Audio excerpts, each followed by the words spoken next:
Hello mga boss, may nagpadala sa akin ng regalo dito sa bahay. So ayun, di ko nga alam kung sino nagpadala ng regalo eh. Ito, dalawa pa nga siya. Oh, ang ganda ng pagkakabalot niya, no? Ano kaya to mga boss? Grabe, ang ganda oh.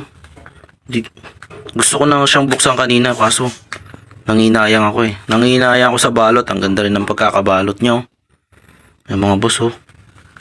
Grabe, gusto ko na siyang buksan. Ayan, mabubuhatin ko. Napakabigat. Dalawa. Ayan. Diba napakabigat niya mga boss? Gusto ko na siyang buksan. Di ko talaga maulaan kung anong laman nito eh. Di katulad nito, diba? Ito, rice cooker, diba? Tapos ito, mga kutsilyo yan eh. Tapos ito yung purifier. Tsaka ito.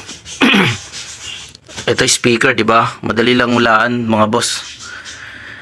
Ito talaga hindi ko malaman-laman eh. Gusto ko na talagang buksan 'to, mga boss. Kung ano ba talaga 'tong regalo na 'to. Ayan oh. 'Di ba? Ganda talaga oh. Sabik na akong buksan, mga boss. Sana makakakita ako ng clue rito, kung clue dito sa loob. Napakabigat. Napakabigat niya, boss. Oh. Gulong-gulong. Ano kaya ito, mga boss? Alam niyo ba to? Oh? Oh? Tigas oh. Tigas niya. Kaya to. Kayo boss, anong sa tingin yung regalo na to? Pagkabigat-bigat eh. Oh? Tsaka ko na to bubuksan, mga boss. Tsaka ko na bubuksan to. Yan o. Makakita mo lang tayo ng clue rito kung ano to. Diba? Hirap hulaan. Hirap hulaan kung ano to. Yan o. Ayun, may butas siya rito.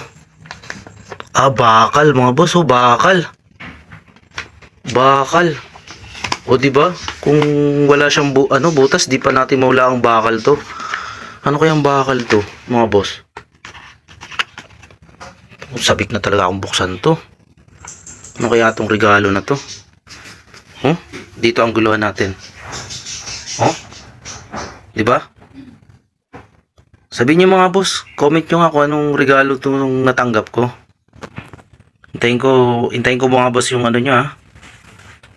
Comment nyo kung anong regalo to ha. Tsaka ko bubuksan.